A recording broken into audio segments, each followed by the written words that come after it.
我觉得他很善良，很可爱，于是就追求他。交往之后，我对他特别的好，很细心的照顾他，为他做了很多的事情。可是他却突然跟我说要跟我分手，我真不明白他为什么要这么做。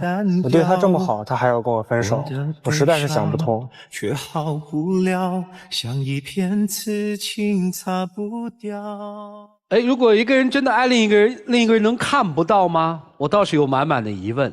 接下来我们用掌声请出这对年轻的朋友，来，掌声有请。男嘉宾小天，23岁，来自河北，是一名销售；女嘉宾小杰，22岁，同样来自河北，是一名职员。来，有请两位，欢迎两位哈。恋爱多久了？2年了。怎么认识的呀？因为呢，我们就是大学同学嘛，一块儿的都会上大课。就是当时下课的时候，我抱着书还有水杯什么的就往下走，他呢就是匆匆忙的就往里边跑，把我给撞倒了。当时我是一见倾心了，后来你是故意的吧？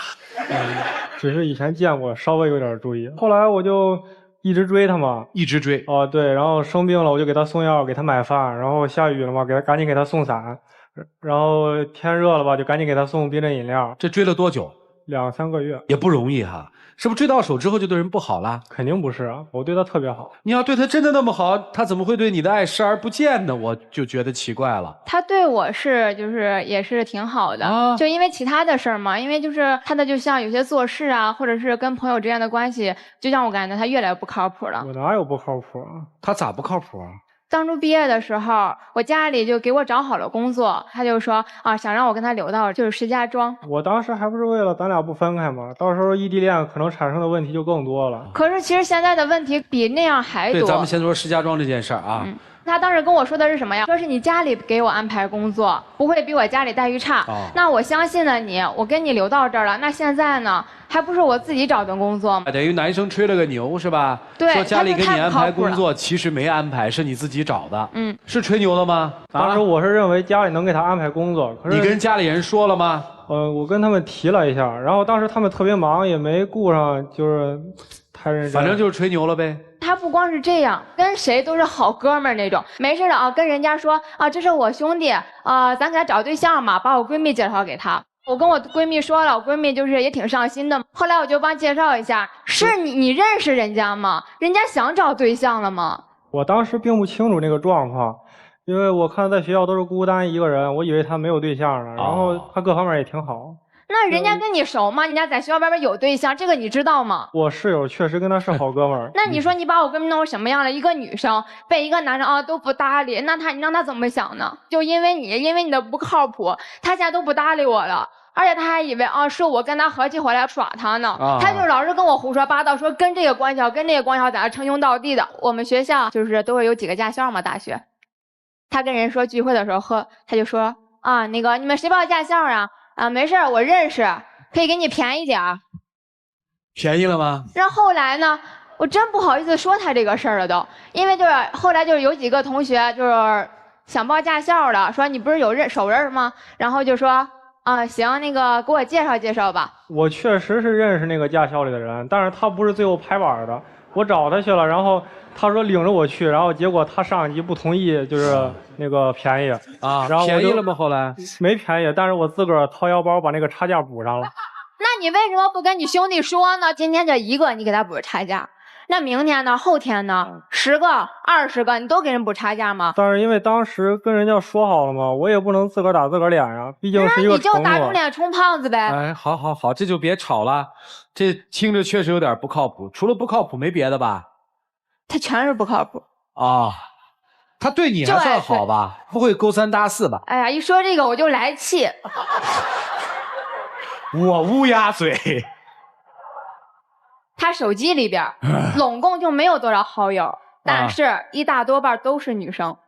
他跟我说那是兼职认识的，那咱说这个事儿，你说搁谁身上谁不误会呀？我跟你说过吗？你做完兼职了，你就把那些女生就不联系了就算了，把她们删了。那你怎么做的呢？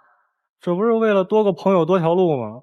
但是除了兼职以外，我们也没有其他联系。你多个朋友多条路，那你有想过我的感受吗？我看见我男朋友手上全都是女生，那你让我怎么想啊？但问题是你多的每一条路没有一条是通的。手机里都是其他的女生，是对频繁联系还是就是女生啊？而且平时我俩逛街，总共一个星期超不过2天逛街时间，就出去逛逛呀什么的。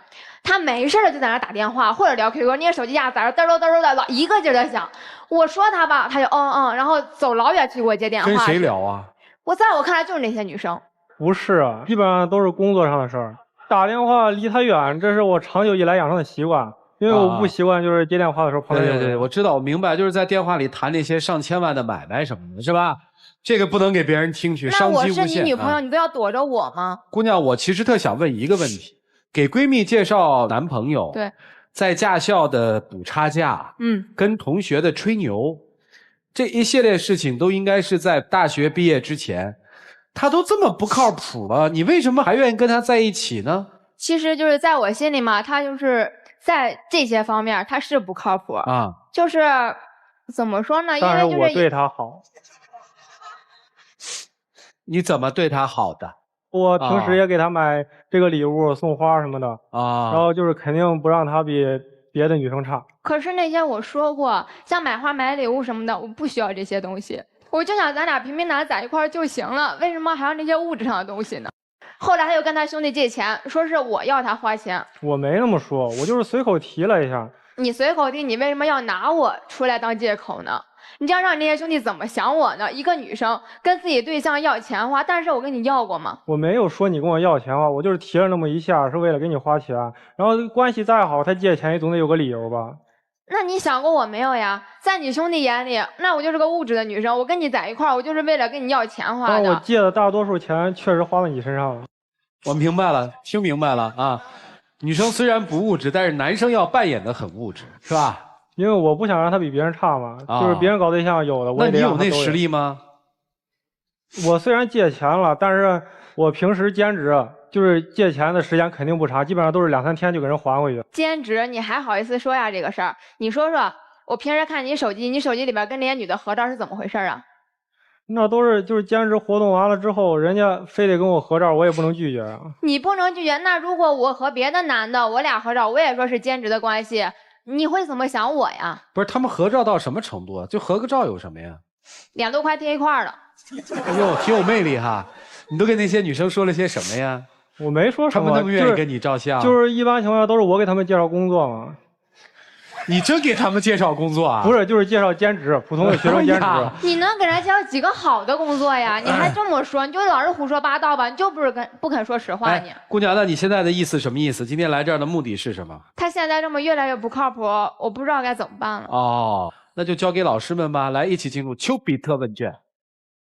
有一种人，我们叫3拍男人，拍拍胸脯，答应了没问题，拍拍腿，哎呀，我怎么给忘了，然后就拍拍屁股就走人了。我觉得你也面临这个情况，这回是女方主动要走了。兄弟，我们能不能活得实在一些？为什么要通过这种方式，本来没有，不是自己能力所及的那些事情，要去答应，要去告诉别人说我可以做？因为大部分都是3、5个关系好的男生在一块儿吧，平时一起打打球、吃吃饭、上上网，然后吹个牛的吧，就挺平常的。其实就是虚荣嘛。差不多吧。每个人都有虚荣，但是正常的人是知道一个度的，知道什么事情我能答应，什么样的虚荣心在怎么样情况下能得到小小满足就 OK 了。但是你不一样，你已经是用一个谎话再去套另外一个谎话，已经成为一个习惯性的行为方式了。而这种行为方式，我相信你周围没有非常好的朋友，即使有，也被你一次一次这样的吹牛，实际的情况让人看到弃你而去，甚至于让人家看不起。你以为你贴补了中间的差价，大家就觉得你很厉害吗？你能证明什么呢？只是刷这种无谓的存在感。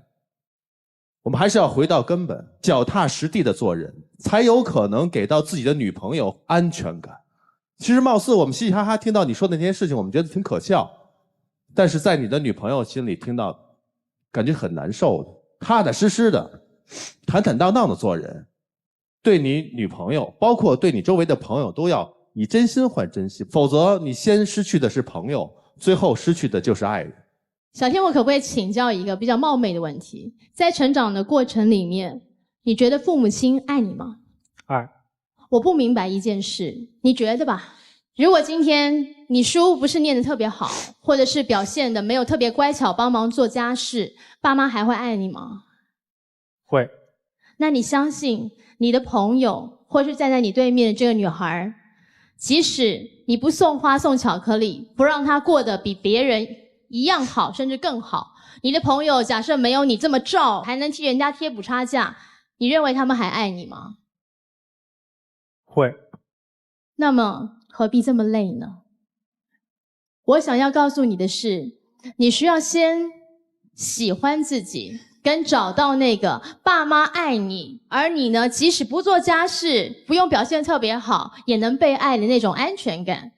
当然我们会觉得你老爱吹牛，很不靠谱，可是在这中间我看到的是一件让我更心疼的事，你是不是真的认为你不吹牛，不告诉大家你有多少朋友，多少人脉，有多少条路可以帮助大家，你这个人都不被肯定价值呢？这是你要想一想的。如果我就是我，没有太多朋友，没有太多关系，你们还愿意爱我吗？如果你真的能相信这件事情，那我觉得很多事都会变得美好跟简单很多。你做人太累了，即使你没有那么厉害，没有送他那么多礼物，你就怕只能守住一个承诺，答应你答应的事情，可能对一个爱你的女人来说就已经觉得很温暖，很暖心了。先喜欢你自己，先相信你自己，然后你会更值得别人把你当成真心的朋友。我想跟女生说的是，女人啊，其实对一个男人的成长是有责任的。如果有那么任何一点点可能，这个男人是你未来打算继续走下去的男人，你刚刚做的事情都很愚蠢。因为男人是这样的一种生物，越骂就越蠢，你越把他当孩子骂，他就真变成孩子了。一个有智慧的女人，如果要帮助你的男人成长，最好的方法是常常表扬他，鼓励他。他如果有那么一丁点儿的优点，就用力的跟他说棒、赞、很好，你厉害，让他开始自信心慢慢成长。他知道他被你欣赏接纳的时候，他就会开始更有责任感了。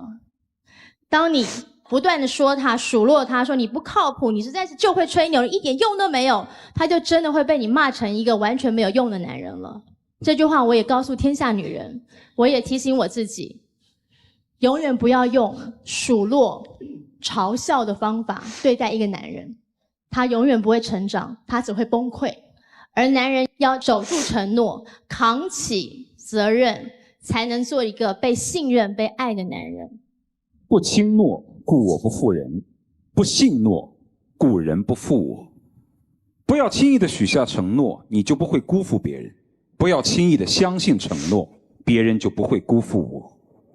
我赞同高老师所说的话，就像丘吉尔曾经也说过，如果想要你的男人有多么的优秀，就朝着这个方向鼓励他。人的这一辈子，虚荣是在所难免的。女人们的虚荣更多的是衣服啊、珠宝啊，但男人的虚荣更大，往往是事业、人际关系和社会地位。所以因此会有些人会喜欢刷存在感，好像我不把这牛吹破天去，我就没有存在感。但是你要知道，恰恰是因为吹的人太多了，所以不吹的人就特别珍贵。你像现在出去聚会的话，口若悬河的那些人，基本上你都知道，那都是在吹牛。那些在拍胸脯的人，到最后喝醉了，无非是两句话：你看得起我吗？看得起我你就喝，看不起我你就别喝。但往往是那些不作声的人，我倒觉得适当的可以去交往。我非常真诚的跟你说一句，这个女生是你的福音。你要是找一个虚荣的女生，你那点腰包早就掏干净。你要是真的找一个就是喜欢让你买这个买那个，一点都不知道心疼你的口袋，心疼你吹牛吹得有多累的女生，你早就完蛋。还好找到了这么一个算是朴素的女生，虽然啊，她不太懂如何去鼓励男生，因为她年轻，但还好她朴素。她要是不朴素，你今天会更加的狼狈不堪，四处举战。你要记住，男人吧，吹牛，吹是为了将来有朝一日可以不吹。如果我们把吹牛的效果当成我们奋斗的目标，那么吹牛我认为是正能量。第二，虚荣这个事儿吧，是吹给别人看的。你说在自己最喜欢的人面前还要遮羞布吗？自己的爱人你几斤几两他不清楚吗？你的工作能力怎么样？你到底认识几个哥们儿？你到底家庭关系如何？家底有多厚？他不清楚吗？即便现在不清楚，有朝一日还是要清楚的。所以你跟你最喜欢的人，你吹个什么劲儿啊？如果你还在自己最喜欢的人面前吹牛，在他面前去虚荣，来博取他的存在感，那只能说明你还没有真正爱上他，你还把他当外人。但其实说句实在话，在生活当中，恰恰是当你无能的时候，当你不那么吹牛的时候，当你真正平淡的时候，还留在你身边的那些人，无论是亲朋好友还是朋友，才是对你真心实意的。而你吹牛招来的那些狐朋狗友，没有一个对你是真心实意的。是。所以说，珍惜你面前这个女生，我觉得这女生真的挺不错的。回归到我们爱情的本质来说，她是最重要，知道不？踏踏实实的谈恋爱，可别再吹了啊！听见没？听见了。你要郑重的跟他谈一次，说这件事儿我很在乎，因为你这样不说实话，不跟我说实话，让我们都像一个笑话一样的被人看。哎，考虑一下两位。接下来就跟电视机前的观众朋友们说一下，扫一扫屏幕右下方的二维码，赢取由丝布集团提供的精美的礼品，更多大奖等您来拿。下面进入他们自己的表白时间，一起进入柔顺拉芳黄金60秒。宝贝，其实我知道我错了，但是一直没有下决心要改。当这一切威胁到咱们感情的时候，这都不值一提。我相信咱们在一块儿这么长时间了，我对你的爱你能感受得到。我爱你，我会让你成为天底下最幸福的女孩。那你的不靠谱能改了吗？我会努力改。就当是为了咱俩的感情，你改了吗？改。请亮灯。谢谢两位，请回。想清楚啊，回吧。来，请关门。电视机前的观众朋友，使用天天圈提出情感问题，就会得到导师们的在线解答，并且有机会在我们的节目中得到涂磊老师1对1的指导。使用微信摇电视参与互动，点击屏幕左上角的宝箱抽现金卡券。接下来我们来看一看这对年轻的朋友有没有想清楚自己未来的路应该怎么走。5、4、3、2、1。丝布集团天使之妹冰魔提醒您，精彩节目马上开始。5、4、3、2、1，请开门。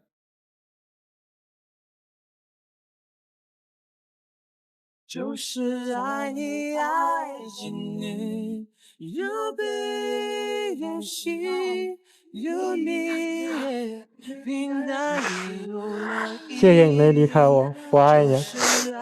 来，过来，能改吗？踏踏实实的工作，好吗？好，恭喜你们获得了由丝布天使之妹提供的精美的面膜，有请我们的小花筒来，有请。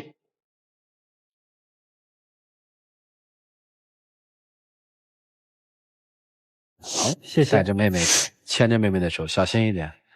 他们这个广告语特别好，叫给你想要的美。咱们一起来见证属于他们的庄严而浪漫的时刻吧。宝贝儿，我吹过很多牛，但是有一个牛肯定不会被吹破，那就是我会一直对你好，直到永远。那你能靠谱点吗？以后能。你会嫁给我吗？哇！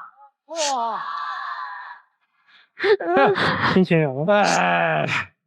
请亮灯。成功复合的情侣将获得由途牛旅游网提供的500到3000元不等的旅游代金券。你们自己喊开始和停，来，开始，停。祝你们幸福啊！请回，请回，请回，请回。